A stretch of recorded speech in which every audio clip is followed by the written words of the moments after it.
All right. Hi, everybody. Randy Dean here, email sanity expert. And it's time for the next episode of Espresso with the Experts. And I have a very special guest for you today, April Callis Birchmeier, who's the author of Ready, Set, Change. But she's also very influential in the whole change management professional community, including part of the group that is helping people get ready for the change management exam. So if you're a change management pro, you really, really want to pay attention to today's program. So with all of that, I'm going to bring April into the discussion now. There she is. Look at her right there on the screen. But what we're going to do is I'm going to go off screen sharing mode so that we can go to a more open discussion. Here we go. How you doing today, April? Oh, I'm great. How are you? Oh, doing wonderful. And you know the format. The format is, I hope you brought it, the coffee cup. As you can see, I have the one where I went to Miami and they gave me a Yeti, which I thought was sort of funny that I've been in Miami with and I get an insulated drink cup. So to be called a Yeti, not a Miami. My Yeti. There you go. Hey, yeah, very nice. All right. So I have look at you. ready. You're like all coordinated. Look, you got like the colors and the book and wow. And you must have like a PR promotions expert like standing off to the side talking to you about, you know, layout and setup. That's fun. I wish. I do love my Ready, Set, Change cup.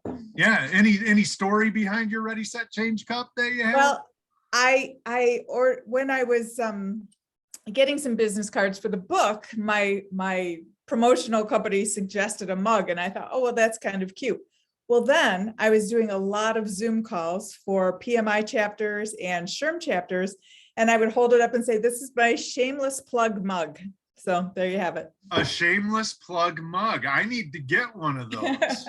So I will be talking to my graphics person and say, hey, maybe I could do a hat though or something. Yeah, you need a shameless plug mug. That's all you need. You know, yeah, so that's very fun. Okay, well, cool. Well, you've been on a tear. I've been sort of watching you on social. I mean, not only do you have the book, Ready, Set, Change, which we can all see in the background, but you've been doing some very significant work within the change management community. Can you tell me a little bit more about what you've been up to here? Well, it's been a really busy year and it's been exciting.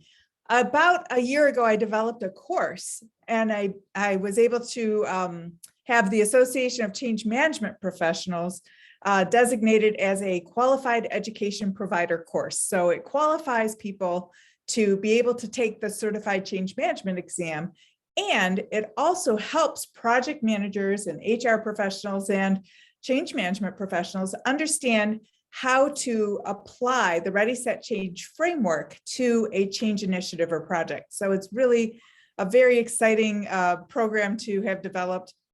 And from that, I wanted to help people get really ready for the exam. So we developed a Ready, Set, CCMP study challenge. That's 1 week that allows people to study for the exam. And many people are signing up for the exam, then taking the study challenge, and then right away taking the exam. So it kind of all sticks in there. And I noticed, though, that we were having people who were coming to this study challenge who had not yet finished their CCMP, their Certified Change Management Professional. They hadn't finished their designations application yet. So they were studying for the exam, but they hadn't been approved to take the exam. They hadn't even applied.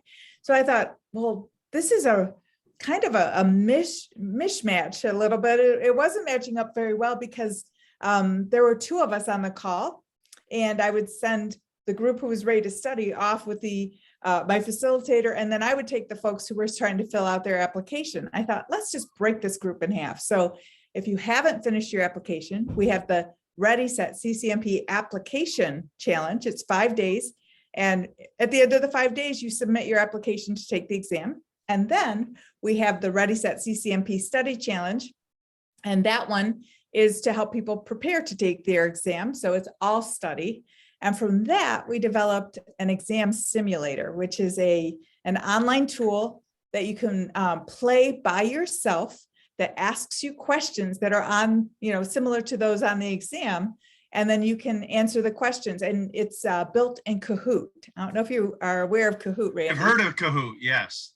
Kahoot is a fabulous tool, and it's a great way to take quizzes, and it's a great way to have fun. And then there's a couple of different types of quizzes. Well, there's 7 different types of 21 quizzes. There's 7 different types of quizzes. And then we also have multiple ways you could play. You can play against yourself. You can play against virtual characters. You can play with somebody else, and then you can study for the exam. And we've had great success so far. And you've put all this all together in like the last 2 years, basically, right? In the last year, yes. In the last year. So somebody has been very productive with their time in the pandemic, I would say. That's impressive as heck. And it looks, the neat thing is you just mentioned how you started doing your, study challenge, and you realized there was this organic thing happening in the room with these 2 different audiences, the ones that are fully queued up and ready to take the exam, and the other ones haven't even got through the application process. It reminds me when I started my business, almost 18 years ago, I started it just doing generic time management for Outlook users. That was basically the principle. And I would get to the email segment and everybody go, "This is the problem." And I went, "Ooh, opportunity." I think you've nailed an opportunity right there, because that's what blew up the whole email sanity thing for me, was realizing that that was the big issue.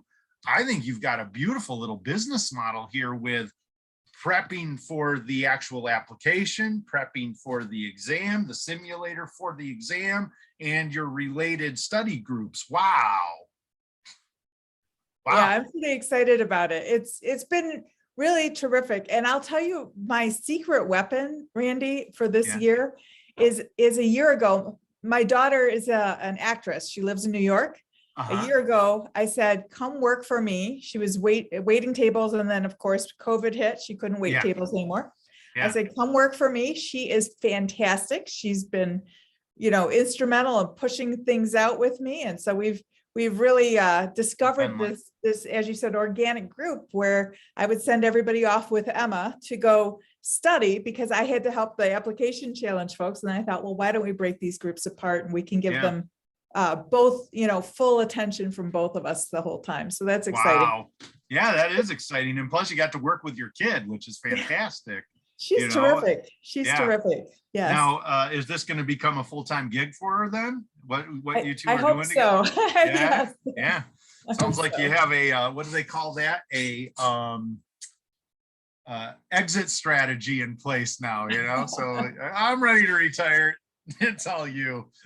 Just pay me a commission. Thank you. And our next thing is just about 3 weeks away. We're publishing an ebook, a study guide, so on Amazon. So we'll be able to, people who are looking for a book to study for the CCMP, there's really very few resources right now. So we have an ebook going on, and that's going to be exciting too. That's wonderful. You got an open field. That's great. Yeah. So I just can't reiterate anymore that all of you that are seriously looking into the change management field and are thinking about getting some change management credentials, or at least just getting much, much better at this, you got your resource right here. So take advantage of this, because April is going to be a wealth of not just knowledge, but prep, which is even bigger. That's great. Now coming out of that, what's hot in change? What is the hot discussion topics and area within the change management field right now? I mean, it's got to be nutty with what's going on with this pandemic. It has been, and there's been a lot of focus on, what to do, two pieces, right? The first one was, working from home and how are people going to adapt and adjust? And then that second piece has been this kind of great resignation. The great resignation, exactly. Has been a huge issue for many companies, and they're looking for assistance. And that's one of the things about organizational change management, is that it's a very broad field in many ways. It's, there are some areas that are very focused on technology, implementing technology, helping adoption, end user and stakeholder adoption for projects. But Yeah. there's many areas of it that are more focused on workplace culture. So, how to retain your employees, how to, onboard new employees and then retain them, because it's so expensive to bring on new folks. And in 2021, one of the really exciting things that happened when I was recognized as a global guru for workplace culture. So that was very exciting. Oh, yeah. And you nailed it. That's been a big part of the topic discussions I've been having with a lot of my other expert author friends. It has been, I don't think we're going back to the old normal at all. It's going to be hybrid for sure. I think there will be in-person meetings and stuff again, but I doubt very few organizations are going to be able to go back full-time, full office staff, office building, traditional old school environment, because if they try to do that, they're just going to have people leave, and they're going to go someplace where they have more flexibility to do what they've been doing here. And so I have to imagine that this is a huge part of your discussions right now. It is. In fact, I was just working with a client recently, and part of their issue is that they have some of their team members have to be on site and some can work remotely. And there's a lot of resentment and frustration between those groups who can have a more flexible, like I'm in the office maybe 1 or 2 days a week and I'm home the rest of the time, to, I have to be on site every day. And so there seems to be just a lot of, frustration. Yeah. It's difficult. Yeah. And any discussion about possible solutions to that? I mean, what can you do? Because there are certain jobs that have to be there. Yes. How do you ameliorate that friction that's happening with the two different groups? Well, I do think that there are things we can do to make it simpler for people. There are a number of people who like to be in person. So one of the first things is really kind of assessing your workforce, right? And figuring out like who wants to be in person, because there are people who want to be in person. Right. And, seeing if we can shift things so that those folks are able to be in person, but recognize that they may feel the desire for a little bit more flexibility around, I need a personal day here and there so that I'm not 100% of the time in the office. Maybe I'm 95% of the time there or something. I think also it's important to recognize not only preferences, but just this understanding that all organizations have different roles, and we might just have to kind of shift things around until we find the right fit for everyone. And sometimes people choose to, move on and find something different. But there are a lot of folks out there who are looking for organizations who are flexible and open. So that group I was mentioning, I had done a change management workshop with them because they had been experiencing change prior to the pandemic, and they hadn't been able to make it through that change journey yet. Oh, so they were sort of left out there, and then all of a sudden big whammy hits. Yeah. Yes. And so one of the things that we were talking about was just, what does the change process look like and how do we get through that more quickly? And that's one thing I really can help with is helping people to understand, here's how that change journey looks, and here's how to move through it quickly. Yeah, and it's interesting because, I was actually talking to my wife about this, who, is at a high level position in a specific organization. And, one of the things that she's discovered is, they've been having some discussions and realizing we have all of these historical cultural norms in place about workspace and work culture that we now need to question all of them because of this. And part of it was that, everybody's in the office together workspace. The other one was 8 to 5 work day, Monday through Friday. Should it go to a 4-day week for some people? Should you let some people work shorter days, but 6 days? Do you, how do you do all of this and realizing that you may not be able to not do some of these things because of how competitive the labor market is. So it's sort of like you're positioning yourself to be able to recruit the best talent by showing how flexible you can be for those employees. It's really sort of changed. Yes. Change. Yeah. It's changed. Yes. Yeah. And not only recruiting, but that retention is so key, because when you lose an employee, it's so expensive to replace them.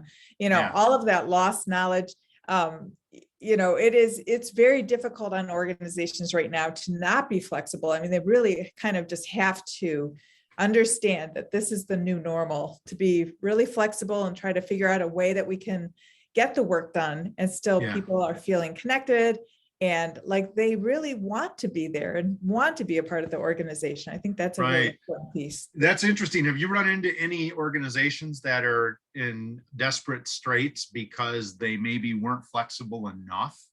And so all of a sudden they realized they were having a really, and I don't want you to name names clearly, but they realized that, oh my gosh, we're at a major competitive disadvantage for our professional staff right now because of our policies. Have you run into anything like that?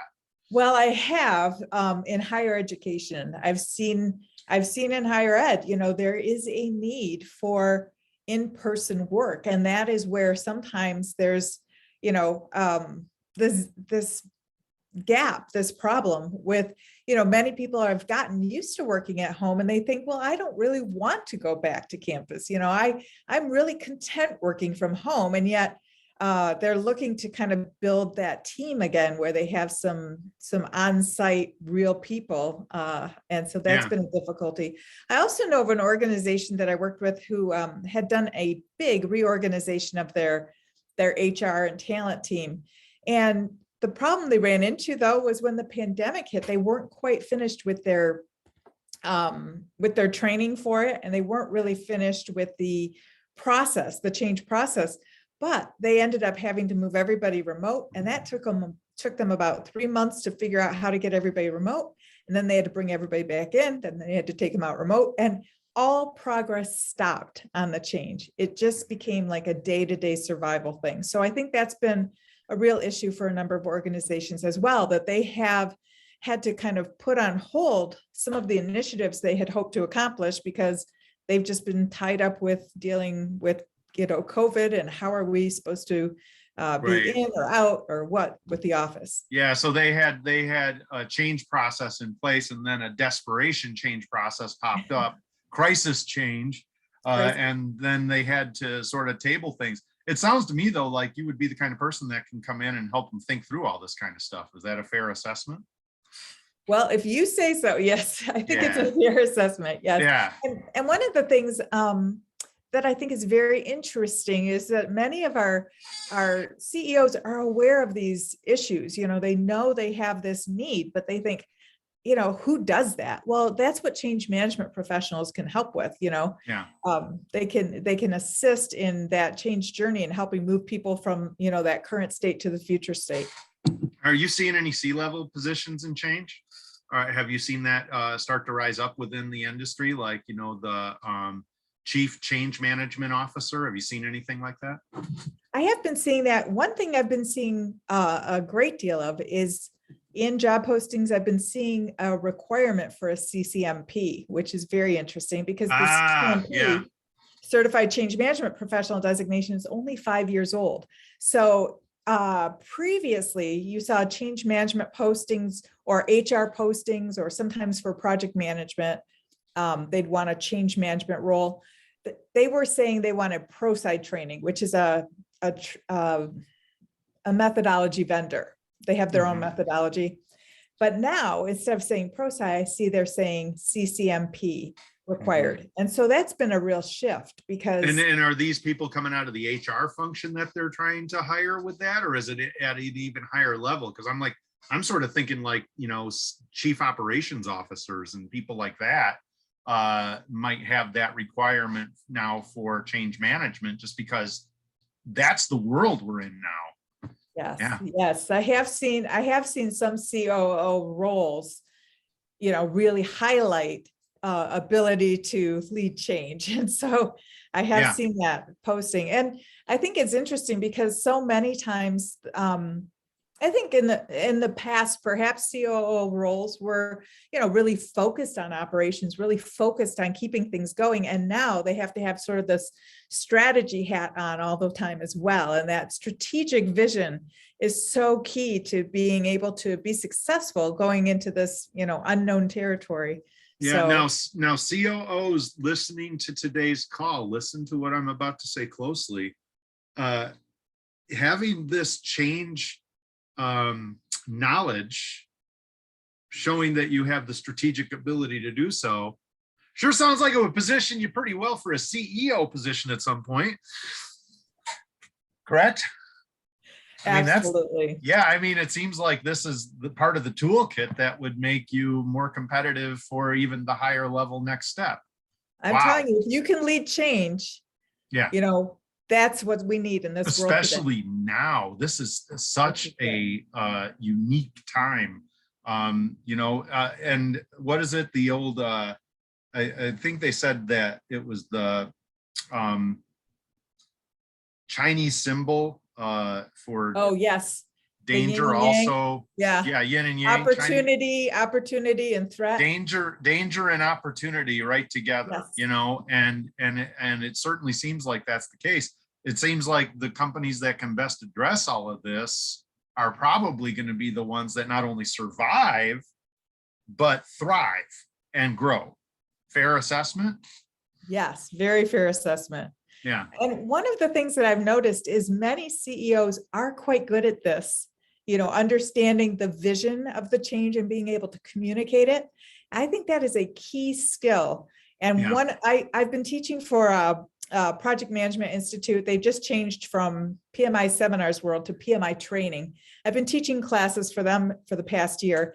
And one of the things that was asked for from my classes was how to tell the story of change. People don't always understand how to tell the story in a way that can be really effective in helping people move through that change. So that's a new course coming out, and it's exciting because I love helping executives frame the change in a way that people can understand it, as opposed to.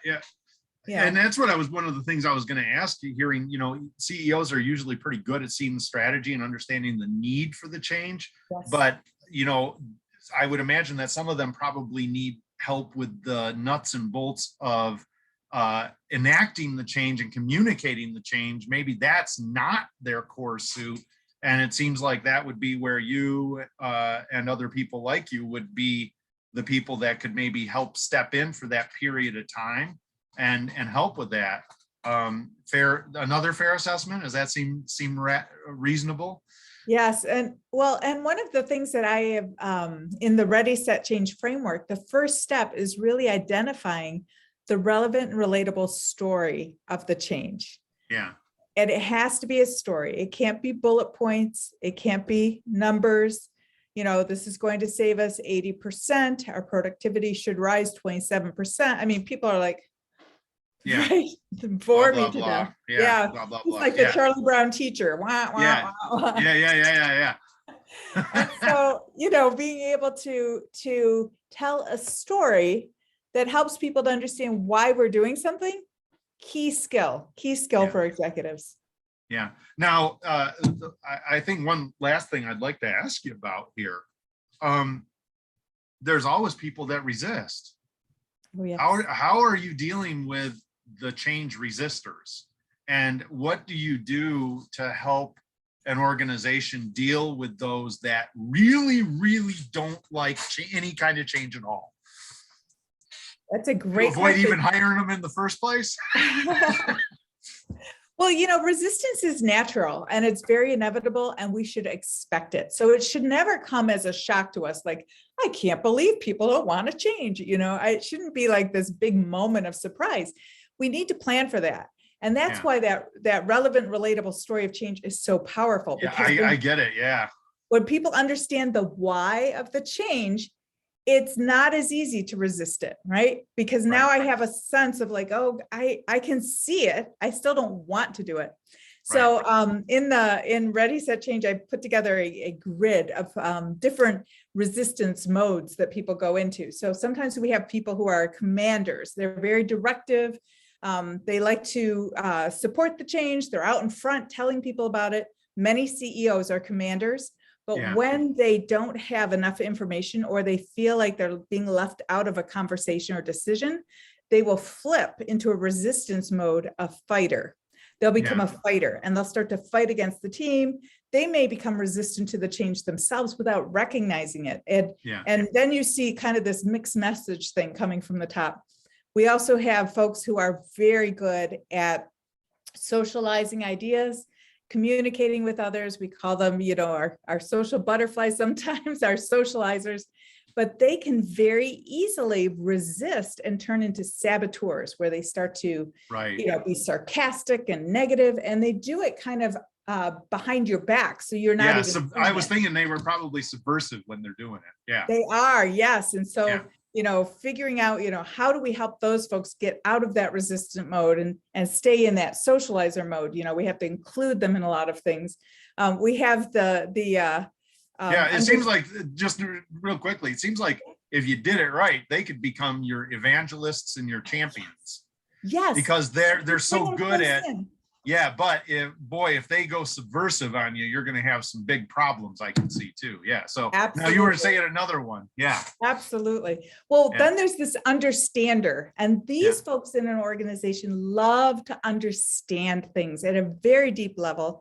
They love to really understand the process and all the pieces, and they're not quick to react, but they are they provide a lot of stability in the organization. And when we are kind of flipping them into resistance mode, because we're not giving them time or opportunity to understand, then they'll become an underminer, and they'll just flat out say, well, I'm not going to do that. I'm going to resign. I'm going to go retire. I'll retire on the job, you know? So that's one of the things that we can do is really kind of pull them in by letting them be, you know, if we're doing an agile process, we can let them be a part of the product review. If we're doing some sort of a workforce or workplace culture, we can ask them to be on the planning committee, something so they can truly understand it from the inside out. And then the final one is the detailer, who can become a derailer. So the detailer loves details. They love facts and figures and numbers, and they can derail the whole thing by asking for so much detail that they can never be satisfied and can never make a decision. They hold everything up. And so, you know, helping them to have the amount of details plus the timeline and the understanding of what the risk is if they don't meet these timelines, that can help them break out of that resistant mode of being a derailer. It sounds like some great strategies in terms of workforce analysis to, you know, help organizations figure out where their points of resistance might be and work through those points of resistance to get people onto the so-called change team more quickly and allow the change process to go more smoothly. Fair? Yes, and I think just that, you know, as you said, that recognition of those resistors and then having strategies to address it is a big piece. You're absolutely right. Wow, what a great conversation. I mean, you know, I think about, you know, the discussion of what you built and how you're helping prepare all these people to get ready for this in terms of professional certifications. You know, the discussion about the change that's happened in the workplace, prompted even more so by COVID and the hybrid workplace. And then this finalizing little discussion about people types and, you know, promoters and resistors of change. Wow. Pretty awesome little discussion we've just had here. Yeah. Obviously, this might be a good resource for you, everybody. I'm going to go back into screen share mode because let's do this. Let's share screen. I want to give you April's contact info. And look at this. Okay, everybody get ready for a little bit of a laugh here. Notice April was apparently very ready for this interview and got the memo. Yeah, so that's fun. I went and snipped this photo right off her website, and my gosh, she's like nailing it. So here's her website, and notice that she's got a website for her speaking business, but she's also got the website for the CCMP training information. And so take a look at both. I think both could be very good options. As you can see, you know, these discussion points could be fantastic information for organizations right now. Boy, talk about a great time to be a change management pro. I know. I have to imagine you've been a bit busy. Yeah, great timing, I think. Yeah. All right. Any final thoughts or anything, April? Anything final you want to share here while we're on your contact page?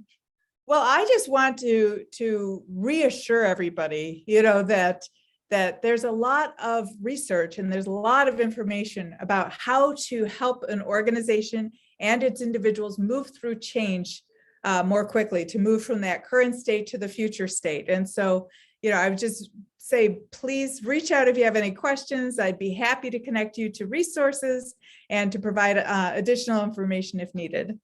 Wonderful. Fantastic, fun interview. I'll finish this up now.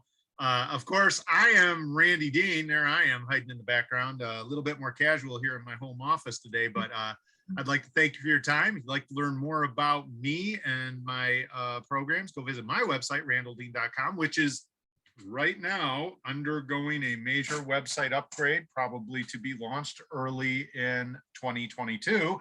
Also, obviously, if you like these videos, please like, please subscribe, please make comments. I'd like to see these turn, you know, more interactive with the comment streams. And watch for very soon. One of my projects over the holidays is to take all of these interviews, like the one we just did here with April, and make them into a, listen to this, free course on my e-learning academy with all of the expert podcasts that I've been doing. So watch for that coming soon. And if you would like to get my bonus materials, send me an email, randy@randalldean.com, put YouTube PDF, and I'll send you a whole bunch of bonus stuff to keep you busy on your change process to become more efficient with your technology. How about that? Awesome. That's good. Awesome. All right. Hey, and one last thing, I'm going to go back. There's April's contact information one more time. Grab it quick. Easy, easy peasy. All right. Thanks, April. This was a lot of fun. Thank you, Randy. All Great right. to see you. Thanks.